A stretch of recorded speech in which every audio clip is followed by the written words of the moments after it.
ಎಲ್ರಿಗೂ ನಮಸ್ಕಾರ. ನನ್ನ ಆತ್ಮಗುರುಗಳಾದ ಬ್ರಹ್ಮರ್ಷಿ ಪಿತಾಮಹ ಸುಭಾಷ್ ಪತ್ರಿಜಿ ಅವರಿಗೆ ಕೃತಜ್ಞತಾ ಪೂರ್ವಕವಾದ ನಮನಗಳನ್ನ ಸಲ್ಲಿಸ್ತಾ, ನನಗೆ ಜನ್ಮ ಕೊಟ್ಟ ತಂದೆ ತಾಯಿರಿಗೆ ಗೌರವ ಪೂರ್ವಕವಾದ ವಂದನೆಗಳನ್ನ ಸಲ್ಲಿಸ್ತಾ, ನನ್ನ ಗುರುಗಳಾದ ಪತ್ರಿ ಸರ್ರಿಂದ ತಿಳಿದ, ನಾನು ಧ್ಯಾನಾನುಭವ ಪೂರ್ವಕವಾಗಿ ಅರಿತ ಹಾಗೂ ಪತ್ರಿ ಸರ್ ಸೂಚಿಸಿದ ಗ್ರಂಥಗಳ ಮೂಲಕ ಸ್ವಾಧ್ಯಾಯದಲ್ಲಿ ಹಾಗೂ ಕುತೂಹಲದಿಂದ ಸಂಗ್ರಹಿಸಿದ ಲಭ್ಯವಿರೋ ಪೌರಾಣಿಕ ಘಟನೆಗಳನ್ನ, ಆಧ್ಯಾತ್ಮಿಕ ಅತೀಂದ್ರಿಯ ಅನುಭವ ಪೂರಿತ ವಿಶೇಷ ವಿಚಾರಗಳನ್ನ ನಿಮ್ಗೆಲ್ಲ ತಿಳಿಸ್ತಾ ಬಂದಿದ್ದೀನಿ. ಈ ದಿನ ಶಕ್ತಿ ಅಂದ್ರೇನು, ಶಕ್ತಿಪಾತ ಅಂದ್ರೇನು, ಶಕ್ತಿಪಾತ ಅಂದ್ರೆ ಎನರ್ಜಿ ಟ್ರಾನ್ಸ್ಫರ್ ಅಂತ. ಸೊ ಈ ಶಕ್ತಿಪಾತ ಅಂದ್ರೇನು ಅಂತ ತಿಳ್ಕೊಳ್ಳೋಣ. ಈ ಶಕ್ತಿ, ಎನರ್ಜಿ ಅನ್ನೋ ಪದವನ್ನ, ಶಕ್ತಿಯ ಬಳಕೆಯನ್ನ ಫಿಸಿಕ್ಸ್ ಮತ್ತು ಸ್ಪಿರಿಚುವಲ್ ಸೈನ್ಸ್ ಅಲ್ಲಿ ಒಂದು ಮೂಲಭೂತ ವಿಷಯ ವಸ್ತುವಾಗಿ, ಒಂದು ಪ್ರಮುಖ ಪರಿಕಲ್ಪನೆಯಾಗಿ, ಆದರೆ ಅದನ್ನ ವಿಭಿನ್ನವಾಗಿ ವ್ಯಾಖ್ಯಾನಿಸಲಾಗಿದೆ. ಫಿಸಿಕ್ಸ್ ನಲ್ಲಿ ಅಂದ್ರೆ ಭೌತಶಾಸ್ತ್ರದಲ್ಲಿ ಶಕ್ತಿ ಅಂದ್ರೆ ಎನರ್ಜಿ, ಎನರ್ಜಿ ಅಂದ್ರೆ ಭೌತಿಕವಾಗಿ ಕೆಲಸ ಮಾಡುವಂತ ಸಾಮರ್ಥ್ಯ, ಚಲನಾ ಸಾಮರ್ಥ್ಯ ಅಥವಾ ಒಂದು ಪರಿವರ್ತನೆಗೆ ಕಾರಣವಾಗುವಂತಹ ಸಾಮರ್ಥ್ಯ. ಈ ಶಕ್ತಿಯನ್ನ ಅಳಿಬಹುದು. ಇಂತಿಷ್ಟು ಜೌಲ್ಗಳು, ಜೌಲ್ಸ್ ಅಂತ ಅಳಿತಾರೆ. ಆಹಾರದಲ್ಲಿರೋ ಎನರ್ಜಿಯನ್ನ ಕ್ಯಾಲೋರಿಗಳಲ್ಲೂ, ಶಾಖವನ್ನ ಬ್ರಿಟಿಷ್ ಥರ್ಮಲ್ ಯೂನಿಟ್ಗಳಲ್ಲೂ, ವಿದ್ಯುತ್ ಶಕ್ತಿಯ ಬಳಕೆಯನ್ನ ಇಂತಿಷ್ಟು ಕಿಲೋವಾಟ್ ಅವರ್ಸ್ ಅಂತನೂ ಅಳೆಯಬಹುದಾಗಿರುವಂತಹದ್ದು. ಭೌತ ವಿಜ್ಞಾನದ ಸಿದ್ಧಾಂತ ಏನಂದ್ರೆ, ಶಕ್ತಿಯನ್ನ ಸೃಷ್ಟಿಸೋಕ್ಕಾಗ್ಲಿ ನಾಶ ಮಾಡಕ್ಕಾಗ್ಲಿ ಸಾಧ್ಯವಿಲ್ಲ ಅನ್ನುವಂಥದ್ದು. ಶಕ್ತಿಯನ್ನ ವಸ್ತುಗಳ ಮಧ್ಯೆ ವರ್ಗಾಯಿಸಬಹುದು ಹಾಗೂ ಒಂದು ರೂಪದಿಂದ ಮತ್ತೊಂದು ರೂಪಕ್ಕೆ ಪರಿವರ್ತಿಸಕ್ಕೆ ಸಾಧ್ಯ ಅಂತ ಭೌತಶಾಸ್ತ್ರ, ಫಿಸಿಕ್ಸ್ ಹೇಳುತ್ತೆ. ಅವರು ಈ ಶಕ್ತಿಯ ವಿಧಗಳನ್ನ kinetic energy, potential energy, thermal energy, electromagnetic energy, electrical energy, chemical energy ಈ ತರ ಇತ್ಯಾದಿ ಹೆಸರಲ್ಲಿ ವಿವರಿಸ್ತಾರೆ. ಭೌತಶಾಸ್ತ್ರದಲ್ಲಿ ಆಲ್ಬರ್ಟ್ ಐನ್ಸ್ಟೈನ್ 1915ನೇ ಇಸ್ವಿನಲ್ಲಿ ಬಿಡುಗಡೆ ಮಾಡಿದಂತ E=mc² ಅನ್ನೋ ಜನರಲ್ ರಿಲೇಟಿವಿಟಿ ಥಿಯರಿ ಪ್ರಕಾರ, mass and energy are two different forms of the same thing and can be converted into one another ಅನ್ನೋ ಮಾಸ್ ಮತ್ತು ಎನರ್ಜಿ ಅನ್ನೋ ಈಕ್ವಿವೆಲೆನ್ಸ್ ಪ್ರಿನ್ಸಿಪಲ್ ನ ಬಿಡುಗಡೆ ಮಾಡಿದ್ರು. ಅದರ ಪ್ರಕಾರ mass is also a form of energy. ಅಂದ್ರೆ ವಸ್ತು ಮತ್ತು ಶಕ್ತಿ ಅನ್ನೋದು ಒಂದೇ ಮೂಲ ಶಕ್ತಿಯ ಬೇರೆ ಬೇರೆ ರೂಪಗಳು. ಮಾನವ ಕೂಡ, ಮಾನವನೂ ಕೂಡ ಒಂದು ಶಕ್ತಿಯ ಒಂದು ಸ್ವರೂಪವೇ ಆಗಿದ್ದು ಭೌತ ರೂಪದಲ್ಲಿ ವ್ಯಕ್ತವಾಗಿದ್ದಾನಷ್ಟೇ. ವಸ್ತುವನ್ನ ಎನರ್ಜಿಯಾಗಿ, ಎನರ್ಜಿಯನ್ನ ವಸ್ತುವಾಗಿ ಪರಿವರ್ತಿಸಬಹುದು ಅನ್ನೋದೇನೆ E=mc². E ಅಂದ್ರೆ E stands for energy, M stands for an object mass, C² ಅನ್ನೋದು it represents the speed of light multiplied by it self ಅಂತ. ಹಾಗಾಗಿ ಮಾನವನೂ ಶಕ್ತಿ ಚೈತನ್ಯದ ಸ್ವರೂಪವೇ ಆಗಿದ್ದು ಈ ಪ್ರಕೃತಿಯ ಶಕ್ತಿಪಾತಕ್ಕೆ, ಗುರುಗಳ ಶಕ್ತಿಪಾತಕ್ಕೆ ಈ ದೇಹ ಸ್ಪಂದಿಸುತ್ತೆ. ಯಾಕೆಂದ್ರೆ ದೇಹನೂ ಮಾನವನೂ ಕೂಡ ಒಂದು ಎನರ್ಜಿನೇ. ಈ ಎನರ್ಜಿನ ಆಧ್ಯಾತ್ಮಿಕ ವಿಜ್ಞಾನದಲ್ಲಿ ಆಧ್ಯಾತ್ಮಿಕವಾಗಿ ಶಕ್ತಿಯನ್ನ ಯಾವ ಹೆಸರಲ್ಲಿ ಕರೀತಾರೆ? ವೈಟಲ್ ಫೋರ್ಸ್ ಅಂತಾರೆ, ಲೈಫ್ ಫೋರ್ಸ್ ಅಂತಾರೆ, ಯೂನಿವರ್ಸಲ್ ಎನರ್ಜಿ ಅಂತಾರೆ, ಇಂಟರ್ ಕನೆಕ್ಟೆಡ್ ಎನರ್ಜಿ ಫೀಲ್ಡ್ ಅಂತಾನು, ಕಾನ್ಶಿಯಸ್ನೆಸ್ ಅಂದ್ರೆ ಪ್ರಜ್ಞೆ ಅಥವಾ ಸ್ಪಿರಿಟ್ ಅಂತಾನು ಬಳಸ್ತೀವಿ. ಈ ಶಕ್ತಿಯ ವಿಧಗಳನ್ನ life force energy, emotional energy, spiritual energy, subtle energy, cosmic energy, a connection to higher self ಅಂತಾನು ವಿವರಣೆ ಇದೆ. ಅಂದ್ರೆ ಆಧ್ಯಾತ್ಮಿಕತೆಯಲ್ಲಿ ಶಕ್ತಿಯನ್ನ ಒಂದು ಪ್ರಮುಖ ಜೀವಶಕ್ತಿ, ಪ್ರಾಣಶಕ್ತಿ, ವಿಶ್ವಶಕ್ತಿ ಅಂತಾನು, ಪರಸ್ಪರ ಸಂಪರ್ಕ ಹೊಂದಬಹುದಾದಂತಹ ಶಕ್ತಿ ಕ್ಷೇತ್ರ ಅಂತಾನು,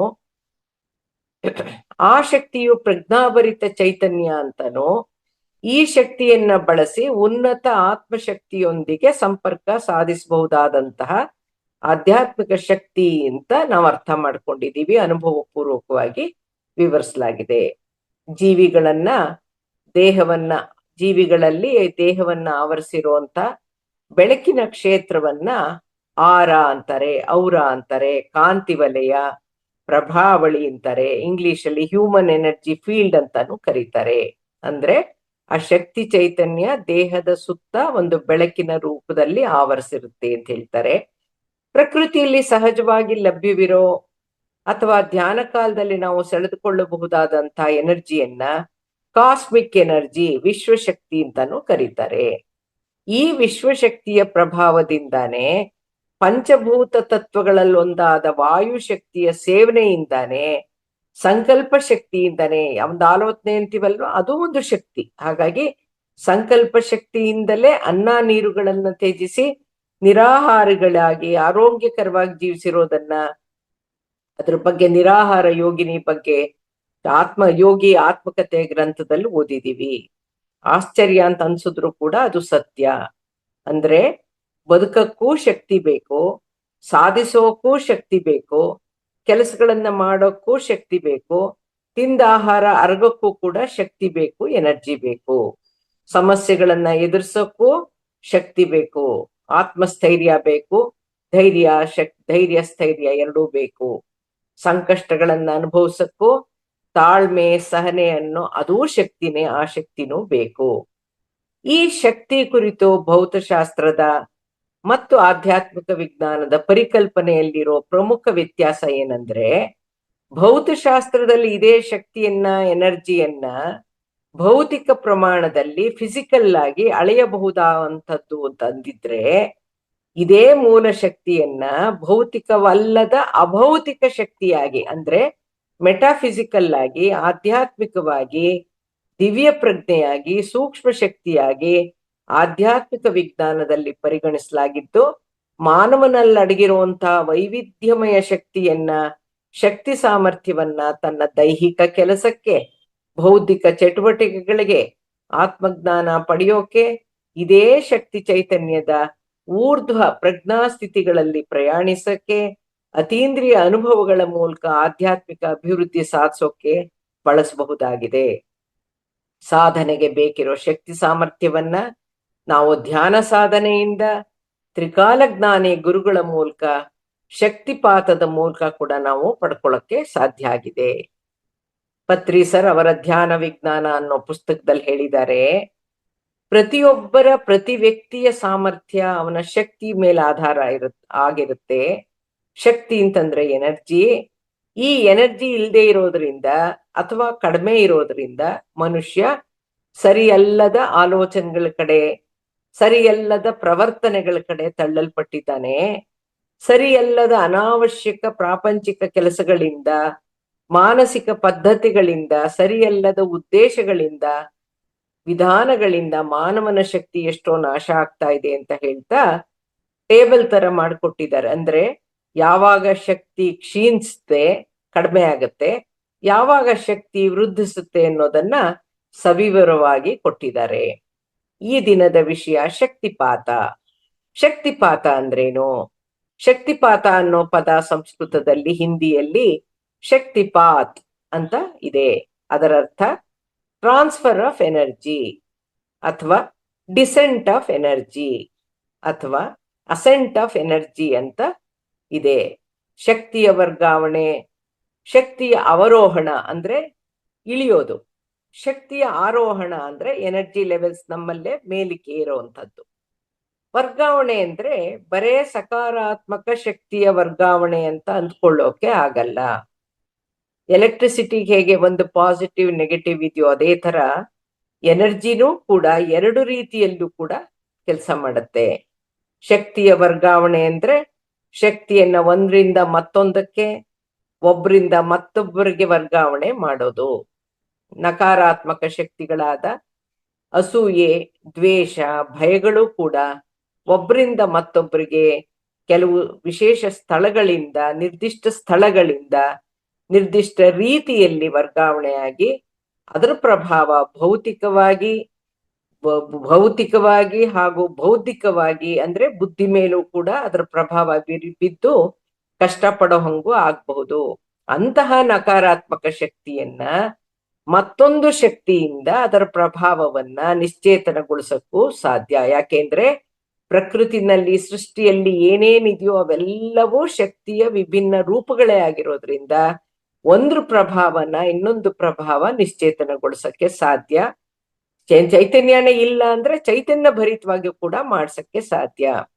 ನಕಾರಾತ್ಮಕ ಕಂಪನಗಳನ್ನ ಹೇಗೆ ಸರಿಪಡಿಸ್ಬೋದು, ನಿಶ್ಚೇತನಗೊಳಿಸ್ಬೋದು ಅಂದ್ರೆ ಉಪ್ಪಿನಿಂದ, ನೀರಿನಿಂದ, ಅಗ್ನಿಯಿಂದ ನಿವಾಳಿಸಿ ಹಾಕೋ ತರ ಸಕಾರಾತ್ಮಕ ಕಂಪನಗಳನ್ನು, ನಕಾರಾತ್ಮಕ ಕಂಪನಗಳನ್ನ ತೆಗೆದು ಹಾಕ್ಬೋದು. ಸಕಾರಾತ್ಮಕ ಕಂಪನಗಳನ್ನ ನಾವು ವೃದ್ಧಿ ಮಾಡ್ಕೊಳ್ಳಕ್ಕೆ ಸಾಧ್ಯ.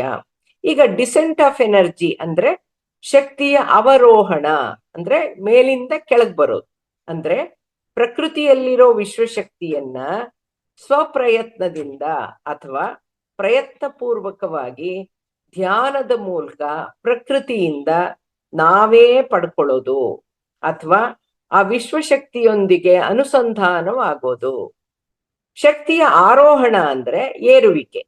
ಭಗವಂತ ನಮ್ಗೆ ಕೊಟ್ಟಿರುವಂತಹ, ಕರುಣಿಸಿರುವಂತಹ 67ಕ್ಕೂ ಹೆಚ್ಚು ಶಕ್ತಿ ಸಾಮರ್ಥ್ಯಗಳನ್ನ ನಾವೇ ನಮ್ಮ ಸ್ವಪ್ರಯತ್ನದಿಂದ, ಸಾಧನೆಯಿಂದ, ಅರಿವಿನಿಂದ, ಧ್ಯಾನದಿಂದ, ಸಂಕಲ್ಪ ಶಕ್ತಿಯಿಂದ ವೃದ್ಧಿಸಿಕೊಳ್ಳೋದು, ಬಳಸೋದು, ಮಾನವನ ಜನ್ಮವನ್ನ ಸಾರ್ಥಕ ಪಡಿಸ್ಕೊಳ್ಬಹುದು. ಖನಿಜ ಸಾಮ್ರಾಜ್ಯದಿಂದ ಈ ಭೂಮಿಯಲ್ಲಿ ಪ್ರಯಾಣ ಪ್ರಾರಂಭಿಸಿದಂತ ಆತ್ಮವು ಯಾವ್ಯಾವ ಸಾಮ್ರಾಜ್ಯದ ಮೂಲಕ ಜೀವಿಸ್ಕೊಂಡ್ ಬರುತ್ತೆ? ಸಸ್ಯ ಸಾಮ್ರಾಜ್ಯ ಹಾಗೂ ಜೀವ ಜಂತು ಸಾಮ್ರಾಜ್ಯದಲ್ಲಿ ಜೀವಿಸಿ ಪ್ರಾಣಿ ಸಾಮ್ರಾಜ್ಯದಿಂದ ಮಾನವನಾಗಿ ವಿಕಸಿತಗೊಂಡಂತ ಆತ್ಮಕ್ಕೆ ಉನ್ನತ ಬ್ರಹ್ಮಜ್ಞಾನವನ್ನ ಪಡೆಯೋಕೆ, ಆಧ್ಯಾತ್ಮಿಕವಾಗಿ ಅಭಿವೃದ್ಧಿ ಸಾಧಿಸಕ್ಕೆ ಅವನಿಗೆ ಲಭ್ಯವಾಗುವಂತ ದೇಹ ರಚನೆನೇ ವಿಶೇಷ. ಅವನಿಗೆ ಬ್ರಹ್ಮಾಂಡದಿಂದ, ಯೂನಿವರ್ಸ್ನಿಂದ ಸಿಗುವಂತ ಸೂಕ್ಷ್ಮ ಸಹಕಾರನೇ ಬೇರೆ. ಮಾನವನಾಗಿ ವಿಕಸಿತಗೊಂಡ ಆತ್ಮದ ಆಧ್ಯಾತ್ಮಿಕ ದೇಹ ರಚನೆಯಲ್ಲಿ ಭೌತ ದೇಹದ ಜೊತೆಗೆ 6 ಸೂಕ್ಷ್ಮ ಶರೀರಗಳು, 7 ಚಕ್ರಗಳು, 72,000 ನಾಡಿಗಳು ಸೂಕ್ಷ್ಮ ರೂಪದಲ್ಲಿ ಶಕ್ತಿ ಚೈತನ್ಯದ ರೂಪದಲ್ಲಿ ಇರೋದ್ರಿಂದ ಅವುಗಳ ಕೆಲಸ ಕೂಡ ಸೂಕ್ಷ್ಮ ತರಹದ್ದಾಗಿರೋದ್ರಿಂದ ದೇಹದ ಅಂಗಾಂಗಗಳ ಕಾರ್ಯನಿರ್ವಹಣೆ, ಆಧ್ಯಾತ್ಮಿಕ ಬೆಳವಣಿಗೆಯು 7 ಚಕ್ರಗಳಾದ ಸಹಸ್ರಾರ, ಆಜ್ಞಾ, ವಿಶುದ್ಧ, ಅನಾಹತ, ಮಣಿಪೂರಕ, ಸ್ವಾಧಿಷ್ಠಾನ ಮತ್ತು ಮೂಲಾಧಾರ ಚಕ್ರಗಳ, ಈ ಚಕ್ರಗಳು ಅಂದ್ರೇನೋ ಎನರ್ಜಿ ಸೆಂಟರ್ಸ್. ಸೊ ಈ ಎನರ್ಜಿ ಸೆಂಟರ್ಸ್ ಶಕ್ತಿ ಕೇಂದ್ರಗಳಾದ್ರಿಂದ ಮುಳ್ಳನ್ನ ಮುಳ್ಳಿನಿಂದನೇ ತೆಗಿಬೇಕಾಗಿರೋ ಹಾಗೆ ಇವುಗಳ ಕಾರ್ಯಕ್ಷಮತೆಯನ್ನ ಶಕ್ತಿಪಾತದ ಮೂಲಕನೇ ಆಕ್ಟಿವೇಟ್ ಕೂಡ ಮಾಡಬಹುದಾಗಿದೆ. ನ್ಯೂನ್ಯತೆಗಳಿದ್ರೆ ಸರಿಪಡಿಸಬಹುದಾಗಿದೆ, ನಿಯಂತ್ರಿಸಲೂಬಹುದಾಗಿದೆ. ಹಿಂದೂ ಮತ್ತು ಬೌದ್ಧ ಸಂಪ್ರದಾಯಗಳಲ್ಲಿ ಆಧ್ಯಾತ್ಮಿಕ ಗುರುಗಳು, ಶಿಕ್ಷಕರು ಶಿಷ್ಯರಿಗೆ ಶಕ್ತಿಯನ್ನ ವರ್ಗಾವಣೆ ಮಾಡಬಹುದು ಅನ್ನೋ ಪರಿಕಲ್ಪನೆ, ಸಂಪ್ರದಾಯ ಹಾಗೂ ಆಚರಣೆ ಇವತ್ತಿಗೂ ಇದೆ.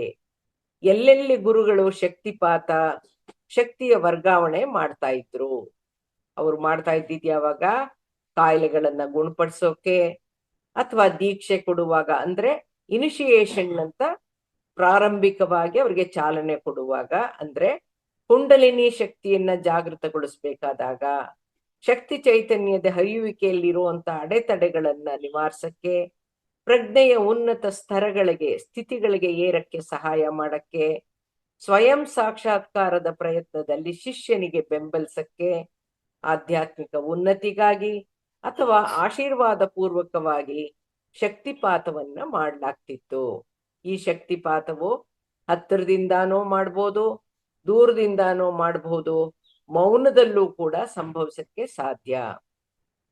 ಮಾನವ ಸ್ಥೂಲ ರೂಪದಲ್ಲಿ ಪ್ರಕಟಗೊಂಡಿದ್ರು ಕೂಡ ಅವನು ಸೂಕ್ಷ್ಮ ಚೈತನ್ಯ ಸ್ವರೂಪಿ. ಹಲವಾರು ಶಕ್ತಿ ಚೈತನ್ಯಗಳ ಸಾಮರ್ಥ್ಯಗಳ ಆಗರ ಅವನು. ಹಾಗಾಗಿ ಮಾನವನ ಪ್ರತಿ ಸಾಮರ್ಥ್ಯವನ್ನ ಎಬಿಲಿಟಿ, ಪವರ್ ಅಥವಾ ಶಕ್ತಿ ಅಂತ ಪರಿಗಣಿಸಿ ಬಳಕೆಯಲ್ಲಿರೋದು. Thinking ability, speaking ability, learning ability ಅನ್ನೋದು ಸಾಮರ್ಥ್ಯ ಅನ್ನೋದು. ಹಾಗೇನೆ ಮೆಮೊರಿ ಪವರ್, ಡೈಜೆಷನ್ ಪವರ್ ಅನ್ನೋದು. ಸೊ ಈ ಪವರ್, ಎಬಿಲಿಟಿ ಅನ್ನೋದೆಲ್ಲ ಶಕ್ತಿ ಸಾಮರ್ಥ್ಯ. ಮಾನವನ ಶಕ್ತಿ ಸಾಮರ್ಥ್ಯಗಳ ಕುರಿತು ಇದೇ ವೇದಿಕೆಯಲ್ಲಿ ನವೆಂಬರ್ 23ನೇ ಇಸ್ವಿನಲ್ಲಿ ಉಪನ್ಯಾಸವನ್ನ ಕೊಟ್ಟಿದ್ದೀನಿ. ಆಸಕ್ತಿ ಇರೋರು ಯೂಟ್ಯೂಬ್ ನಲ್ಲಿ ನೋಡ್ಬೋದು. ಮಾನವನಲ್ಲಿರುವ ಶಕ್ತಿಯನ್ನ ಭೌತಶಾಸ್ತ್ರದನ್ವಯ ಅಳಿಯೋ ಥರದ್ದಲ್ಲ.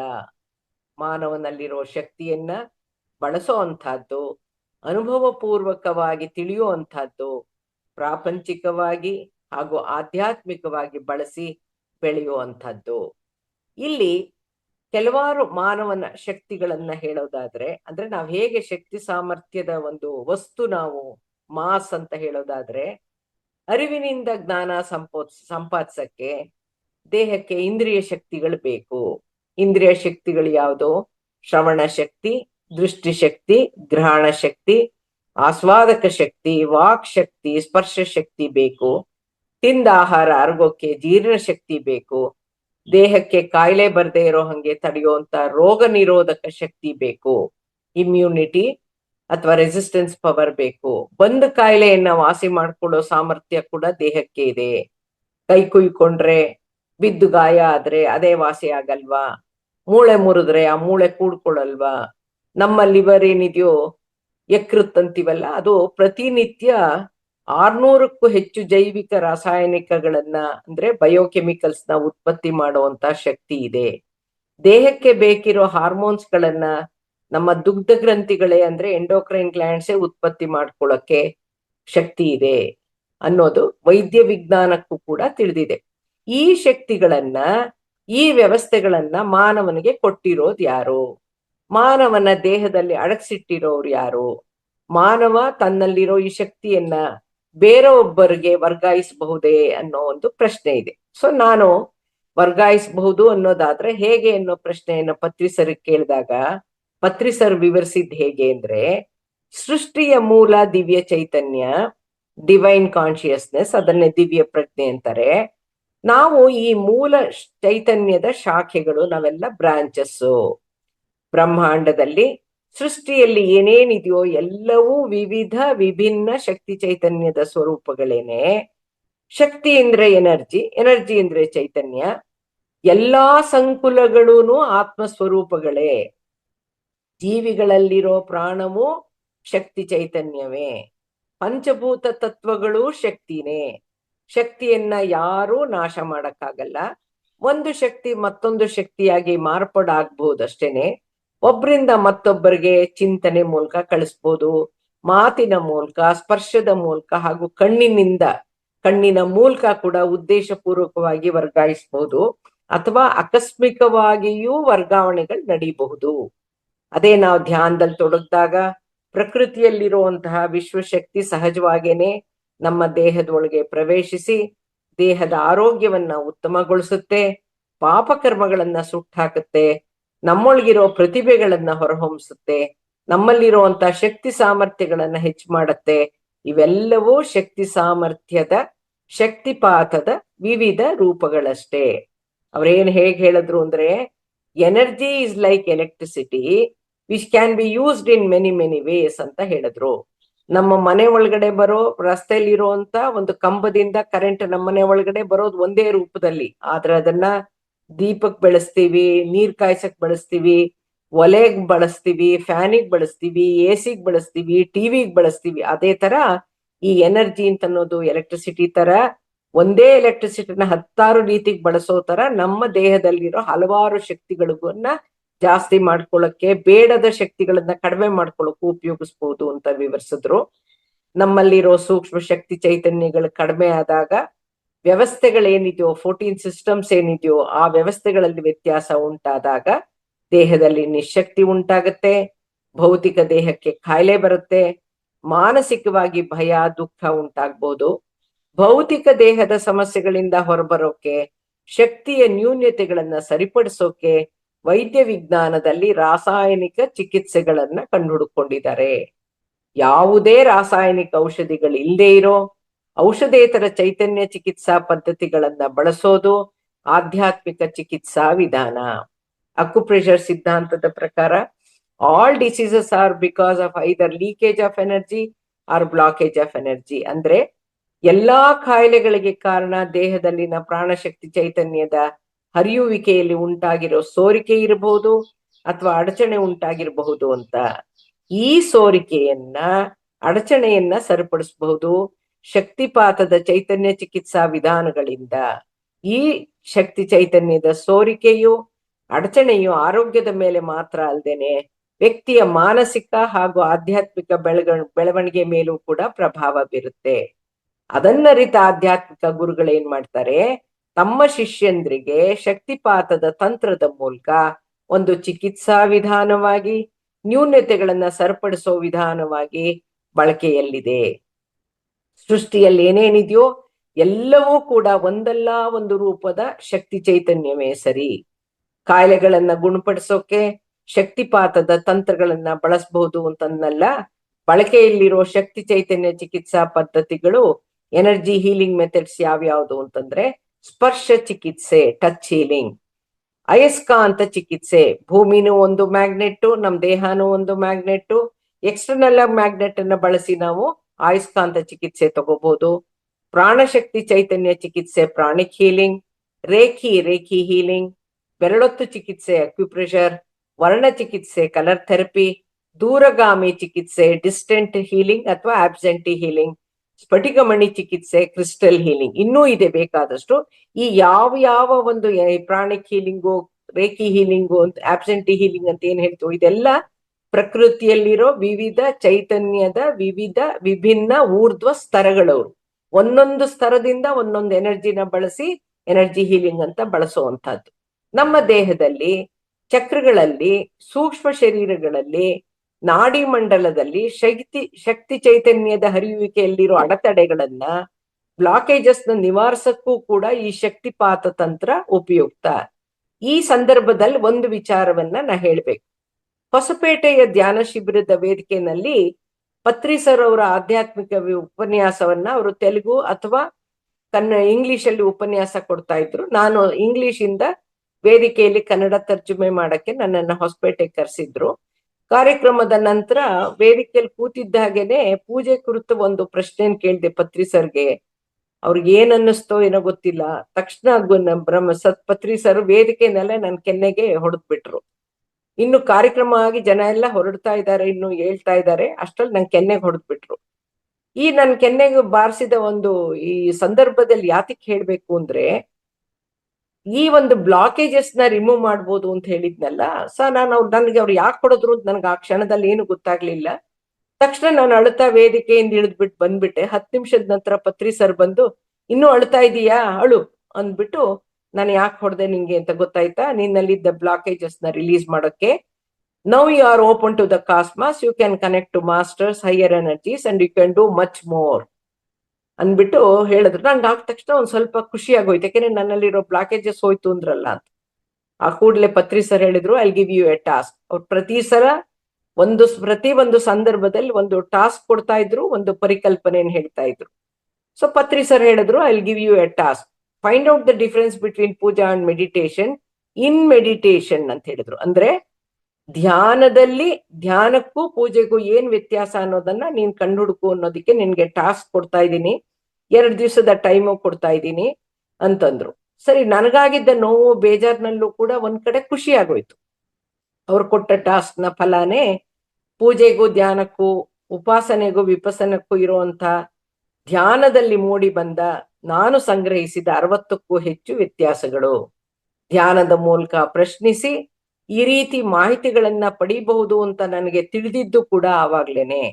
ಅವರು ಕೊಟ್ಟ ಒಂದೇಟಿನಿಂದ ನನ್ನಲ್ಲಿದ್ದ ಅಡೆತಡೆಗಳು ನಿವಾರಣೆಯಾಗಿ ನನ್ನ ಆಧ್ಯಾತ್ಮಿಕ ಜ್ಞಾನ ತೃಷೆ ಹೆಚ್ಚಾದದ್ದು, ನನ್ನ ಅಜ್ಞಾನದ ಪೊರೆ ಕಳಚಿ ಹಲವಾರು ಆಧ್ಯಾತ್ಮಿಕ ಅನುಭವಗಳು ಪ್ರಾಪ್ತಿಯಾಗಿದ್ದು, ನನ್ನ ಧ್ಯಾನ ಗುರುಗಳಾದ ಪತ್ರಿ ಸರ್ ಅವ್ರು ನನಗೆ ಬಲವಾದ ಒಂದೆರಡು ಏಟು ಕೊಟ್ಟ ನಂತರನೇ ಇದು ಸ್ಪರ್ಶ ಶಕ್ತಿಪಾತ.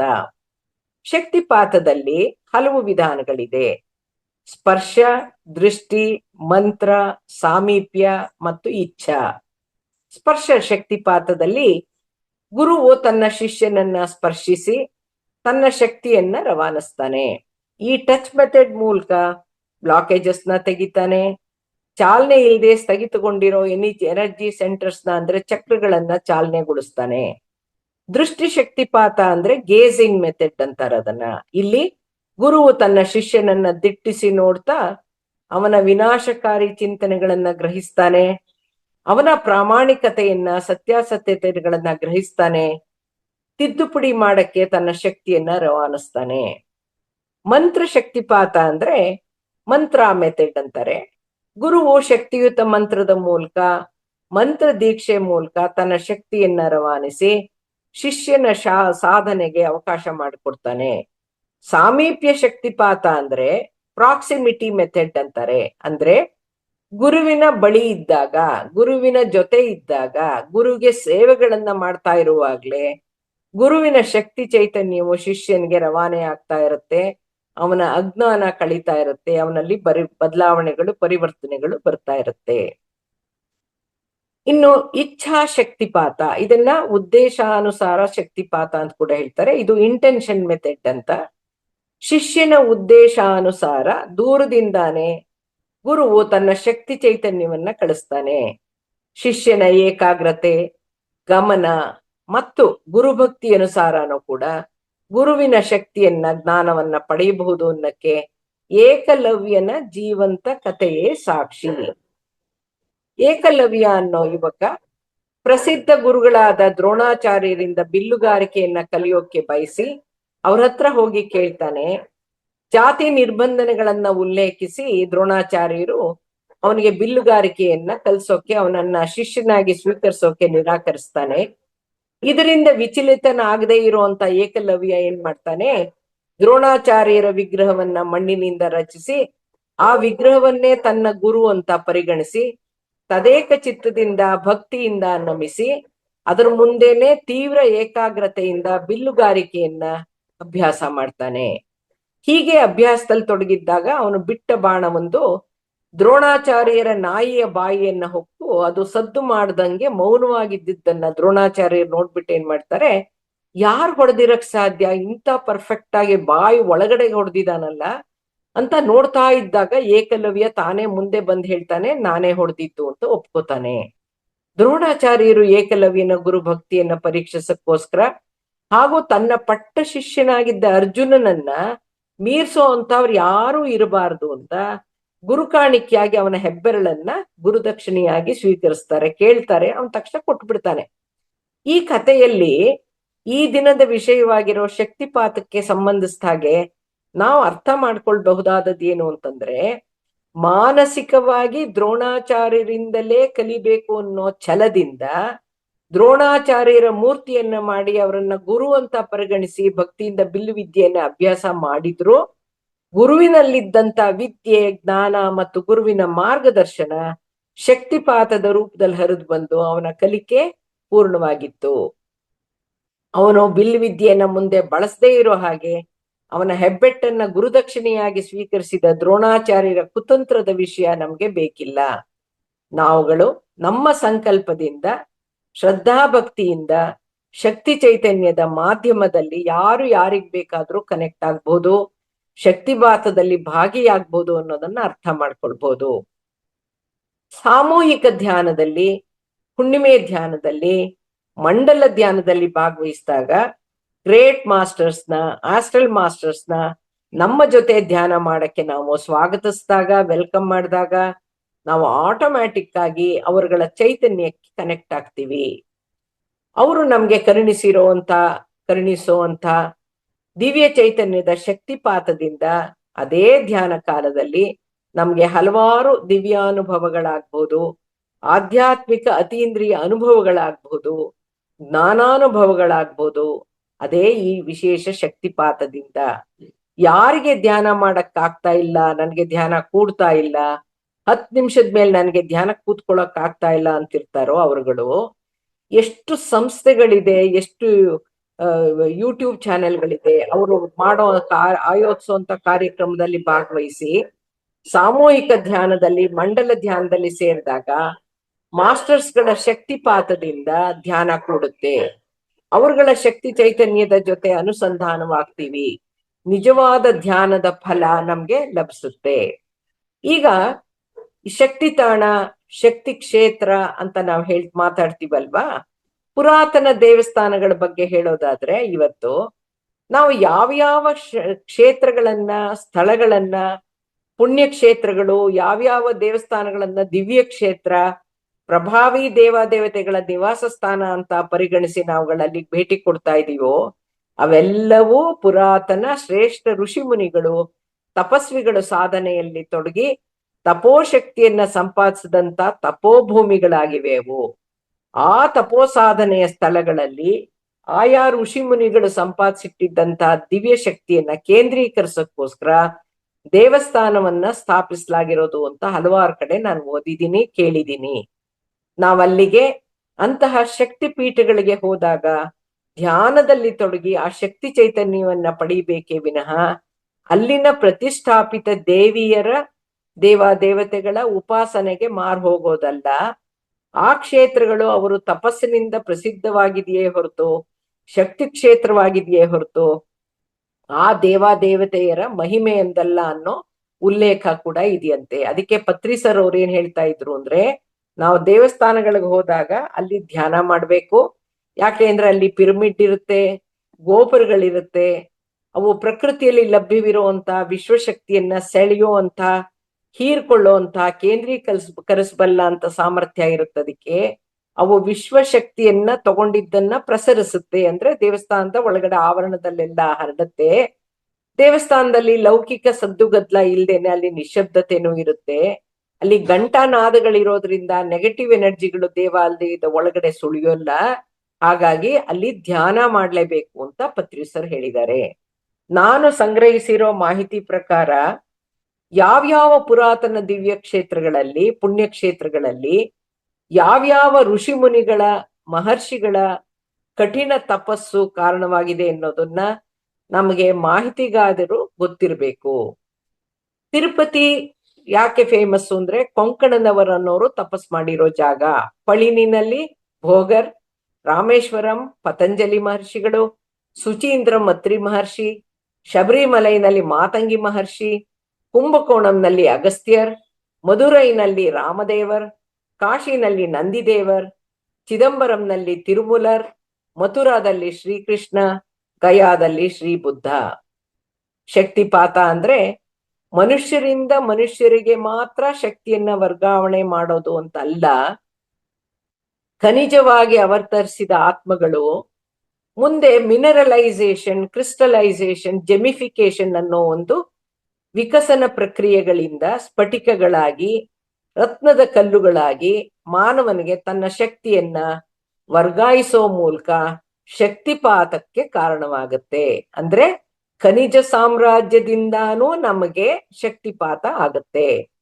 ಖನಿಜ ಅವತಾರದಲ್ಲಿ ಸಂಗ್ರಹಿಸಿ ತಂದ ಶಕ್ತಿಯನ್ನ, ಕಂಪನಗಳನ್ನ, ಅನುಭವಗಳನ್ನ ಸಸ್ಯಗಳಿಗೆ, ವೃಕ್ಷಗಳಿಗೆ ಬಿಡುಗಡೆ ಮಾಡೋ ಮೂಲಕ ಸೊಪ್ಪುಗಳಲ್ಲಿ, ತರಕಾರಿಗಳಲ್ಲಿ, ಹಣ್ಣುಗಳಲ್ಲಿ ಔಷಧೀಯ ಗುಣಗಳನ್ನ, ವಿಭಿನ್ನ ಖನಿಜಗಳನ್ನ ಸೇರಿಸಿಟ್ಟು ಪ್ರಾಣಿ ಸಂಕುಲಕ್ಕೆ, ಮಾನವ ಸಂಕುಲಕ್ಕೆ ಉಪಕಾರಿಯಾಗೋಕೆ ತನ್ನ ಶಕ್ತಿಯನ್ನ ವರ್ಗಾವಣೆ ಮಾಡ್ತಾ ಇರುತ್ತೆ. ಪಂಚಭೂತ ತತ್ವಗಳಾದ ಗಾಳಿ, ನೀರು, ಅಗ್ನಿ, ಪೃಥ್ವಿ ಮತ್ತು ಆಕಾಶದಲ್ಲಿ ಶಕ್ತಿ ಚೈತನ್ಯ ತುಂಬಿದೆ. ಪ್ರತಿ ಒಂದರಲ್ಲೂ ಹೀಲಿಂಗ್ ಪವರ್ ಇದೆ. ನಕಾರಾತ್ಮಕ ಎನರ್ಜಿಯನ್ನ, ನಮ್ಮ ಪ್ರಭಾವಳಿಯನ್ನ ಶುದ್ಧೀಕರಿಸುವಂತ ಶಕ್ತಿ ನೀರಿಗಿದೆ. ಜೀವವನ್ನ ಉಳಿಸೋ ಶಕ್ತಿ ನೀರಿಗಿರೋದ್ರಿಂದಾನೆ ನೀರನ್ನ ಜೀವಜಲ ಅನ್ನೋದು. ಗಾಳಿ ಇಲ್ದೆ ಮಾನವ ಬದುಕಕ್ಕಾಗಲ್ಲ, ಜೀವಿಸಕ್ಕಾಗಲ್ಲ. ಗಾಳಿಯನ್ನ ಪ್ರಾಣವಾಯು ಅಂತ ಕರೀತಾರೆ. ಗಾಳಿ ತನ್ನ ಶಕ್ತಿಯನ್ನ ಜೀವ ಜಂತುಗಳಿಗೆ ಧಾರೆ ಎರಿದೇ ಇದ್ರೆ, ತನ್ನ ಶಕ್ತಿಪಾತ ಮಾಡದೇ ಇದ್ರೆ ಜಂತುಗಳಿಗೆ ಜೀವವೆಲ್ಲಿಂದ ಉಳಿಬೇಕು. ಅದೇ ತರ ಸೂರ್ಯನಿಲ್ದೇ ಇದ್ರೆ, ಸೂರ್ಯ ತನ್ನ ಅತ್ಯದ್ಭುತ ಶಕ್ತಿಯನ್ನ ಜಗತ್ತಿಗೆ ಧಾರೆ ಎರಿದೇ ಇದ್ದಿದ್ರೆ ಆಹಾರವೆಲ್ಲಿಂದ ಉತ್ಪತ್ತಿ ಆಗ್ಬೇಕು, ಮಳೆ ಬೆಳೆ ಎಲ್ಲಿಂದ ಬರಬೇಕು. ಸೂರ್ಯನ ಅಗ್ನಿ ತತ್ವವು ನಮ್ಮಲ್ಲಿಲ್ದೇ ಇದ್ರೆ ನಾವು ತಿನ್ನೋ ಆಹಾರ ಹೇಗೆ ತಾನೇ ಅರಗೀತು. ಹಾಗಾಗಿ ಬ್ರಹ್ಮಾಂಡದಲ್ಲಿ ಏನಿದೆಯೋ ಅದೆಲ್ಲ ನಮ್ಮ ಪಿಂಡಾಂಡದಲ್ಲಿದೆ ಅಂತ ಹೇಳೋದಕ್ಕೆ ಇದು ಒಂದು ತಗೋಬಹುದು. ಪಂಚಭೂತ ತತ್ವಗಳು ನಮ್ಮ ದೇಹದಲ್ಲಿದೆ. ಇವೆಲ್ಲವೂ ಕೂಡ ನಿಸ್ವಾರ್ಥದಿಂದ ತಮ್ಮ ತಮ್ಮ ಶಕ್ತಿಗಳನ್ನ ನಮ್ಗೆ ಧಾರೆ ಎರಿತಾ ಇವೆ. ಇವೆಲ್ಲವೂ ಪ್ರಕೃತಿಯಿಂದ ಘಟಿಸುವಂತ ಶಕ್ತಿಪಾತ. ನಾನು ಆನಾಪಾನಸತಿ ಧ್ಯಾನಕ್ಕೆ ಪರಿಚಯವಾದಾಗ್ಲೇ ನನಗೆ 3 ಆಪರೇಷನ್ ಆಗಿತ್ತು. ನನಗೆ ಗರ್ಭಕೋಶ ಜಾರಿದ್ದ ಸಮಸ್ಯೆ ಇತ್ತು. ಅದ್ 4ನೇ ಆಪರೇಷನ್ಗೆ ಹೇಳಾಗಿತ್ತು. ಮೈಸೂರಿನಲ್ಲಿ ನಡೆದಂತ ಆನಾಪಾನಸತಿ ಧ್ಯಾನದ 1 ದಿನದ ಶಿಬಿರದಲ್ಲಿ ನಾನು ಭಾಗವಹಿಸಿದ್ದೆ. ಇಷ್ಟ ಇಲ್ದೇನೆ ಹೋಗಿದ್ದೆ. ಯಾಕೆಂದ್ರೆ ಕಲ್ತಿದ್ದನ್ನ ಅಳವಡಿಸ್ಕೊಳ್ಳೋಣ, ಹೊಸದಾಗಿ ಕಲಿಯೋದ್ರಲ್ಲಿ ಏನ್ ಅರ್ಥ ಇಲ್ಲ ಅನ್ನೋ ಒಂದು ಭಾವನೆಯಲ್ಲಿದ್ದೆ. ಆದ್ರೆ ನಮ್ ಸ್ನೇಹಿತರು ಬಿಡ್ಲಿಲ್ಲ. ಇನ್ಕಮ್ ಟ್ಯಾಕ್ಸ್ ಕಮಿಷನರ್ಸ್ ಬರ್ಲೇಬೇಕು ಅಂತ ಹೇಳಿದ್ರು, ಅದಕ್ಕೆ ಹೋದೆ.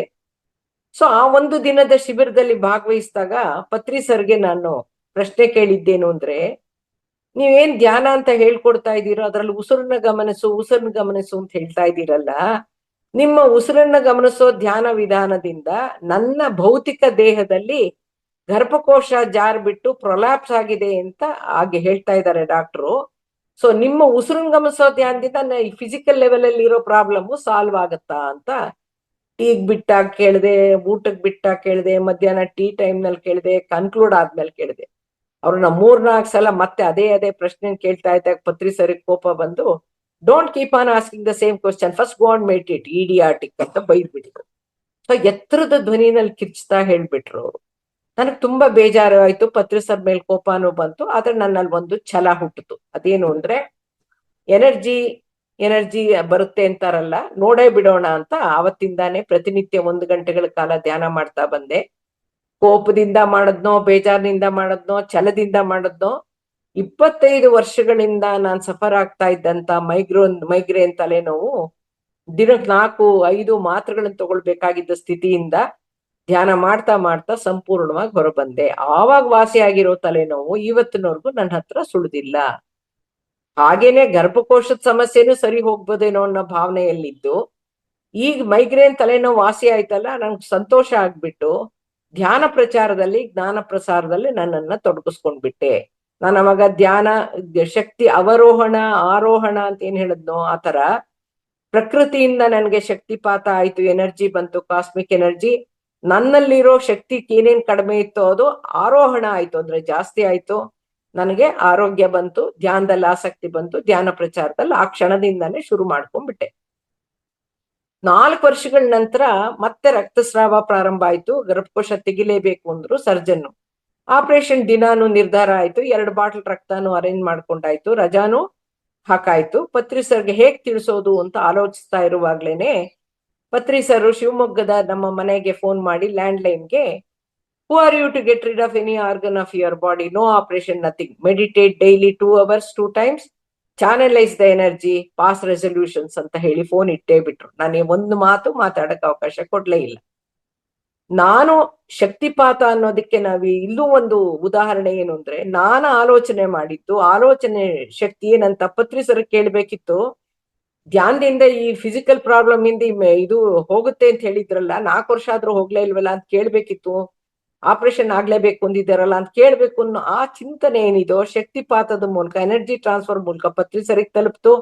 ಪತ್ರಿ ಸರ್ ನನಗೆ ಪರಿಹಾರ ಕೊಡಕ್ಕೆ ಅವ್ರ ಚಿಂತನೆಗಳ ಮೂಲಕ ನನ್ಗೆ ಫೋನ್ ಮಾಡಿ ಹೇಳೇ ಬಿಟ್ರು. ಸೊ ನಾನ್ 4ನೇ ಆಪರೇಷನ್ ಕ್ಯಾನ್ಸಲ್ ಮಾಡಿ ಧ್ಯಾನದಲ್ಲಿ ಬರೋ ಎನರ್ಜಿಯನ್ನ ಚಾನಲೈಸ್ ಮಾಡೋ ಮೂಲಕ, ಸಂಕಲ್ಪ ಶಕ್ತಿಯಿಂದ, ಸುಪ್ತ ಮನಸ್ಸಿನ ಸಹಾಯದಿಂದ, ಧ್ಯಾನದ ಮೂಲಕ 4ನೇ ಡಿಗ್ರಿ ಜಾರಿದ ನನ್ನ ಗರ್ಭಕೋಶವನ್ನ 4-5 ತಿಂಗಳಿನಲ್ಲಿ ಯಶಸ್ವಿಯಾಗಿ ತನ್ನ ಸ್ವಸ್ಥಾನಕ್ಕೆ ಸೇರ್ಕೊಂತು. ಚಿಕ್ಕಮಂಗ್ಳೂರಿಂದ ಶಿವಮೊಗ್ಗಕ್ಕೆ ಬಂದಿದ್ರು ಪತ್ರಿ ಸರು. ಆವಾಗ ಈ ಸತ್ಯ ಸಂಗತಿಯನ್ನ ಪತ್ರಿ ಸರ್ಗೆ ಹೇಳಿದೆ. ಸರ್, ನೀವು ಹೇಳದ್ಮೇಲೂ ಕೂಡ 4-5 ವರ್ಷ ನನ್ಗೇನದು ಇಂಪ್ರೂವ್ ಆಗಿರ್ಲಿಲ್ಲ. ಬಟ್ ನೀವು ನನ್ಗೊಂದು ಸಜೆಷನ್ ಕೊಟ್ರಲ್ಲ, ಪ್ರತಿನಿತ್ಯ 2 ಗಂಟೆ 2 ಸಲ ಧ್ಯಾನ ಮಾಡು, ಚಾನಲೈಸ್ ಮಾಡು ಎನರ್ಜಿ ಅಂತ. 4-5 ತಿಂಗಳಲ್ಲಿ ನನಗೆ ಯಶಸ್ವಿಯಾಗಿ ನನ್ನ ಗರ್ಭಕೋಶ ಸೇರಿದೆ. ಅದಕ್ಕೆ ಅವ್ರೇನ್ ಹೇಳಿದ್ರು, ನಿನ್ನ ಫಿಸಿಕಲ್ ಲೆವೆಲ್ ಪ್ರಾಬ್ಲಮ್ನ ಎನರ್ಜಿ ಲೆವೆಲ್ ನಲ್ಲಿ ವಾಸಿ ಮಾಡ್ಕೊಂಡಿರೋದು ವೈದ್ಯಕೀಯ ವಿಜ್ಞಾನಕ್ಕೊಂದು ಸವಾಲಿದು. ನಿನ್ನ ಈ ಪ್ರತ್ಯಕ್ಷ ಜೀವಂತ ಅನುಭವವನ್ನ, ಯಶಸ್ಸನ್ನ ಇಡೀ ಪ್ರಪಂಚಕ್ಕೆ ಘಂಟಾಘೋಷವಾಗಿ ಸಾರಿ ಹೇಳ್ಬೇಕು. 10 ಹಲವರಿಗೆ ಅಂತಹ ಸಮಸ್ಯೆಗಳಲ್ಲಿ ಇರೋರ್ಗೆ ನೀನು ಅಳವಡಿಸ್ಕೊಂಡಂತ ಯಶಸ್ವಿಯಾದ ತಂತ್ರಗಳನ್ನ ಕಲ್ಸ್ಕೊಡ್ಬೇಕು, ಪ್ರಪಂಚಕ್ಕೆ ತಿಳಿಸ್ಬೇಕು. ಫಿಸಿಕಲ್ ಲೆವೆಲ್ ಅಲ್ಲಿ ಇದ್ದ ಪ್ರಾಬ್ಲಮ್ನ ಎನರ್ಜಿ ಲೆವೆಲ್ ಅಲ್ಲಿ ವಾಸಿ ಮಾಡ್ಕೊಂಡಿದ್ದೀನಿ ನಾನು ಅಂತ ನಿನ್ನ ಹತ್ರ ಮೆಡಿಕಲ್ ರಿಪೋರ್ಟ್ಸ್ ಇದ್ದೆ, ನೀನ್ ಅದನ್ನ ಪ್ರೂವ್ ಮಾಡ್ತೋ ಹೇಳ್ಬೇಕು, ಎಲ್ಲರೂ ಅನೌನ್ಸ್ ಮಾಡ್ಬೇಕು ಅಂತ ಹೇಳಿದ್ರು. ನಾನು ಇಂಟರ್ನ್ಯಾಷನಲ್ ಆರ್ಗನೈಸೇಷನ್ ಸಿಲ್ವಾ 2000 ಸಂಸ್ಥೆಯಿಂದ ಎಸೆನ್ಷಿಯಲ್ ಮೈಂಡ್ ಪವರ್ ನಲ್ಲಿ ಪದವಿನ ಪಡ್ಕೊಂಡು ಧ್ಯಾನದ ಜೊತೆ ನಾನೇನೆ ಪತ್ರಿ ಸರ್ ಹೇಳಿದ್ದನ್ನ ಅಕ್ಷರಶಃ ನಾನು ಪಾಲಿಸ್ದೆ. ಜೊತೆಗೆ ನಾನು ಅಳವಡಿಸ್ಕೊಂಡಿದ್ದಂತ ಸಬ್ ಕಾನ್ಶಿಯಸ್ ಮೈಂಡ್ ನ ರೆಸಲ್ಯೂಷನ್ಸ್ ಅನ್ನ ಈ ಪದ್ಧತಿನ ಅಳವಡಿಸ್ಕೊಂಡಿದ್ರಿಂದ ನನಗೆ ನನ್ನ ಸಮಸ್ಯೆಯಿಂದ ಹೊರಬರಕ್ಕೆ ಸಹಾಯ ಆಯ್ತು. ಪತ್ರಿ ಸರ್ ಆದೇಶದಂತೆನೆ ನಾನು ಏನನ್ನ ಅಳವಡಿಸ್ಕೊಂಡು ಅದನ್ನ ಕಲ್ಸ್ಕೊಡ್ತಾನೋ ಬರ್ತಾ ಇದ್ದೀನಿ ಎಲ್ರಿಗೂ. ಇದೇ ಒಂದು ಯಾವ ರೀತಿ ನಮ್ಮ 10 ಹಲವು ಸಮಸ್ಯೆಗಳನ್ನ, ಆರೋಗ್ಯದಿರ್ಬೋದು, ಮಾನಸಿಕ ಇರ್ಬೋದು, ಆರ್ಥಿಕ ಇರ್ಬೋದು, 10 ಹಲವು ಸಮಸ್ಯೆಗಳನ್ನ ಪರಿಹರಿಸಿಕೊಳ್ಳಬಹುದಾದಂತಹ ಸ್ವಯಂ ಸಲಹೆ ಮತ್ತು ಟೆಲಿಪತಿ ವಿಧಾನವನ್ನ ಒಂದು ದಿನದ ಶಿಬಿರದಲ್ಲಿ ಮಹಾವತಾರ್ ಫೌಂಡೇಶನ್ ಅವರ ಸಹಯೋಗದಲ್ಲಿ ಬೆಂಗಳೂರಿನಲ್ಲಿ ಇದೇ ಮಾರ್ಚ್ ತಿಂಗಳಿನ 22ನೇ ತಾರೀಕು ಭಾನುವಾರ ಕಲ್ಸ್ಕೊಡ್ತಾ ಇದ್ದೀನಿ. ಆಸಕ್ತರು ನನ್ನ ಮೊಬೈಲ್ ಸಂಖ್ಯೆಗೆ ಸಂಪರ್ಕಿಸಬಹುದು. 9844424727ಗೆ ಸಂಪರ್ಕಿಸಬಹುದು. ಅಥವಾ ಮಹಾವತಾರ್ ಫೌಂಡೇಶನ್ ಅವರ ಸಂಖ್ಯೆಯಾದ 9686618024ಗೆ ಅಥವಾ 9686618021ಗೆ ಸಂಪರ್ಕಿಸಬಹುದು. ಸ್ಪರ್ಶ ಶಕ್ತಿಪಾತ, ವಾಕ್ ಶಕ್ತಿಪಾತ, ದೃಷ್ಟಿ ಶಕ್ತಿಪಾತ ಅನ್ನೋ 3 ರೀತಿಯ ಶಕ್ತಿಪಾತಗಳು ನಮ್ಮ ಜ್ಞಾನೇಂದ್ರಿಯಗಳಿಗೆ ಸಂಬಂಧಪಟ್ಟಿರುವಂತಹದ್ದು. ಈ ರೀತಿಯ ಶಕ್ತಿಪಾತಗಳು ಹೇಗೆ ನಡೆದಿವೆ, ಹೇಗೆ ಪ್ರೂವ್ ಆಗಿದೆ ಅನ್ನೋದನ್ನ, ನೈಜ ಘಟನೆಗಳನ್ನ ನೋಡೋಣ. ಇಂಗ್ಲೆಂಡಿನ ಎಡ್ವರ್ಡ್ ಅನ್ನೋ ವ್ಯಕ್ತಿ ಯಾವುದೇ ಭೌತಿಕ ಸಂಪರ್ಕನೇ ಇಲ್ಲದೆ ದೂರ ಎಲ್ಲೋ ಇರೋ ರೋಗಿಗಳ ಕಾಯಿಲೆಗಳನ್ನ ವಾಸಿ ಮಾಡ್ತಾ ಇದ್ದ. ಇದೇ ಅವನ ಸ್ಪೆಷಾಲಿಟಿ, ಆಬ್ಸೆಂಟಿ ಹೀಲಿಂಗ್ ಆಗಿತ್ತು. ಅವನೇನ್ ಮಾಡ್ತಿದ್ದ, ಸಾರ್ವಜನಿಕ ಸಭೆಗಳಲ್ಲೂ ಸಾವಿರಾರು ವೀಕ್ಷಕರ ಸಮ್ಮುಖದಲ್ಲೂ ಕೂಡ ಅನಾರೋಗ್ಯದಿಂದಿದ್ದಂತ ಅಪರಿಚಿತ ವೀಕ್ಷಕರನ್ನ ವೇದಿಕೆಯಲ್ಲಿ ಅಲ್ಲೇ ಅನೌನ್ಸ್ ಮಾಡಿ ಕರೆದು ರೋಗಿಯನ್ನ ಮುಟ್ಟದೇನೆ ತನ್ನ ಗುಣಗಳನ್ನ ಕಾಯಿಲೆಗಳನ್ನು ಗುಣಪಡಿಸೋ ಶಕ್ತಿಯನ್ನ ಪ್ರದರ್ಶಿಸಿ ಪ್ರಸಿದ್ಧನಾಗಿದ್ದ. ಹಾಗೇನೆ ರೇಖಿನಲ್ಲಿ 2ನೇ ಡಿಗ್ರಿನಲ್ಲಿ ಡಿಸ್ಟೆಂಟ್ ಹೀಲಿಂಗ್ ಅಂತ, ಡಿಸ್ಟೆಂಟ್ ಸಿಂಬಲ್ ಅಂತ ಒಂದ್ ಕಲ್ಸ್ಕೊಡ್ತಾರೆ. ಅದ್ರ ಮೂಲಕ ಇವನು ಯಾವ ರೀತಿ ಮಾಡ್ತಾ ಇದ್ನೋ ದೂರಗಾಮಿ ಚಿಕಿತ್ಸೆ ಅಂತ, ಆಬ್ಸೆಂಟಿ ಹೀಲಿಂಗ್ ಅಂತ, ಅದೇ ತರ ರೇಖಿ 2ನೇ ಡಿಗ್ರಿನಲ್ಲಿ ಕಲಿಯುವಂತ ಒಂದು ಸಿಂಬಲ್ ಇಂದ, ಡಿವೈನ್ ಸಿಂಬಲ್ ಇಂದ ದೂರದಲ್ಲಿ ಮುಟ್ಟದೇನೆ ಯಾವ್ದೋ ಊರಲ್ಲಿ ಯಾವ್ದೋ ದೇಶದಲ್ಲಿ ಇದ್ರೂ ಕೂಡ ಹೀಲ್ ಮಾಡ್ಬೋದು. ಆ ಒಂದು ತರಬೇತಿ 21ನೇ ತಾರೀಕು ಮಾರ್ಚ್ ನಡೀತಾ ಇದೆ. ಸ್ಪರ್ಶ ಶಕ್ತಿಪಾತಕ್ಕೊಂದು ಉದಾಹರಣೆ ಒಂದೇನು ಅಂದ್ರೆ, ಕಂಸ ಆ ಒಂದು ಧನುರ್ಯಾಗನ ಒಂದು ಆಯೋಜಿಸಿರ್ತಾನೆ. ಆ ಧನುರ್ಯಾಗಕ್ಕೆ ಕೃಷ್ಣ ಮತ್ತು ಬಲರಾಮನನ್ನ ಆಹ್ವಾನಿಸಿರ್ತಾನೆ.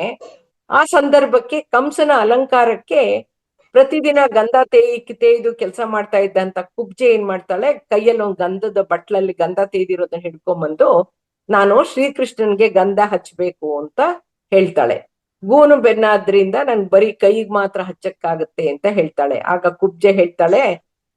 ಕುಬ್ಜೆ ಕೇಳ್ತಾಳೆ, ಗೂನಿಯಾದ್ ನನಗೆ ನಿನ್ನ ಪಾದಗಳ ಹೊರತು ಮೇಲ್ ನೋಡಕ್ ಆಗಲ್ಲ ಕೃಷ್ಣ ಅಂತ ಕೃಷ್ಣಂಗೆ ಹೇಳ್ತಾಳೆ. ಆ ಕೃಷ್ಣ ಕೂಡ್ಲೆ ಕುಬ್ಜೆಯ ಬೆನ್ನನ್ನ ಸ್ಪರ್ಶ ಮಾಡ್ತಾನೆ, ನೇವರಿಸ್ತಾನೆ. ತನ್ನ ಕೈ ಸ್ಪರ್ಶದಿಂದ ಕ್ಷಣ ಮಾತ್ರದಲ್ಲಿ ಬೆನ್ನನ್ನ ನೇರವಾಗಿಸ್ತಾನೆ. ಅಂದ್ರೆ ತಕ್ಷಣನೇ ಅವಳು ಎದ್ ನಿಂತ್ಕೊಳ್ತಾಳೆ. ಕುಬ್ಜೆ ನೆಟ್ಟಿಗೆ ನಿಂತ ಕತೆ ನಿಮ್ಗೆಲ್ಲ ಗೊತ್ತಿರ್ಬೋದು.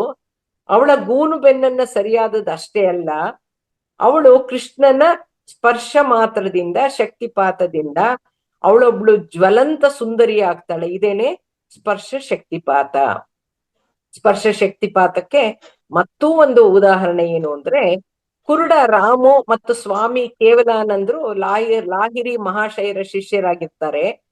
ರಾಮು ಗುರುವಿನ ಸೇವೆಯನ್ನ ಅತ್ಯಂತ ಶ್ರದ್ಧೆ ಮತ್ತು ಭಕ್ತಿಯಿಂದ ಮಾಡ್ತಾ ಇರ್ತಾನೆ.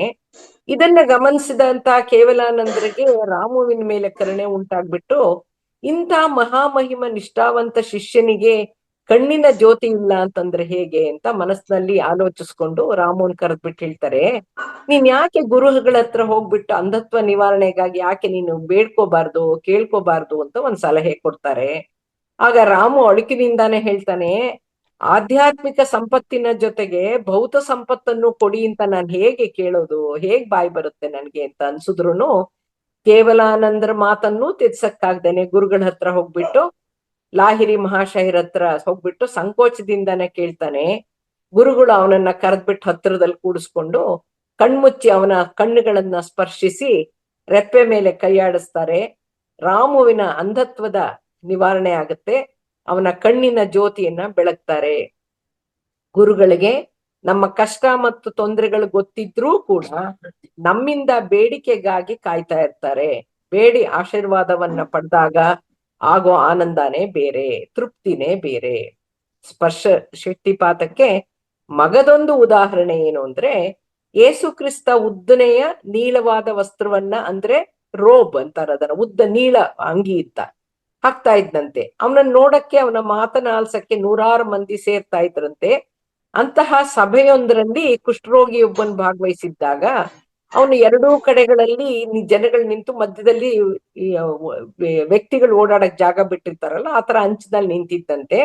ಯೇಸು ಕ್ರಿಸ್ತ ವೇದಿಕೆಗ ಇಕ್ಕೆಲಗಳ ಮಧ್ಯಭಾಗದಲ್ಲಿ ಹೋದಾಗ ಅವನ್ ತೊಟ್ಟಿದ್ದ ರೋಗ ಕುಷ್ಠರೋಗಿಗೆ ಸ್ಪರ್ಶವಾದ ತಕ್ಷಣನೇ ಅವನ ಕುಷ್ಠರೋಗ ಕ್ಷಣ ಮಾತ್ರದಲ್ಲಿ ಗುಣವಾಗ್ಬಿಟ್ಟಿತ್ತಂತೆ. ಇದೇ ಸ್ಪರ್ಶ ಶಕ್ತಿಪಾತ.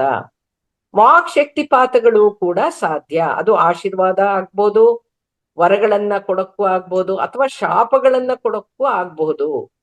ಆಶೀರ್ವಾದ ಅಂದ್ರೆ ಹಸ್ತಮಸ್ತಕ ಸಂಯೋಗ, ಕೈಗಳಿಂದ ಅಂಗೈಯಲ್ಲಿರೋ ಚಕ್ರಗಳಿಂದ ಅವರಲ್ಲಿರುವಂತ ಶಕ್ತಿ ಸಾಮರ್ಥ್ಯವನ್ನ ತಲೆ ಮೇಲೆ, ಇನ್ನೊಬ್ಬ ವ್ಯಕ್ತಿಯ ಕಾಲ್ ಹತ್ರ ಕೂತಿರುವಂತ ವ್ಯಕ್ತಿಯ ತಲೆ ಮೇಲಿಟ್ಟು ಆಶೀರ್ವಾದ ಮಾಡೋದನ್ನ ಹಸ್ತಮಸ್ತಕ ಸಂಯೋಗ ಅಂತಾರೆ.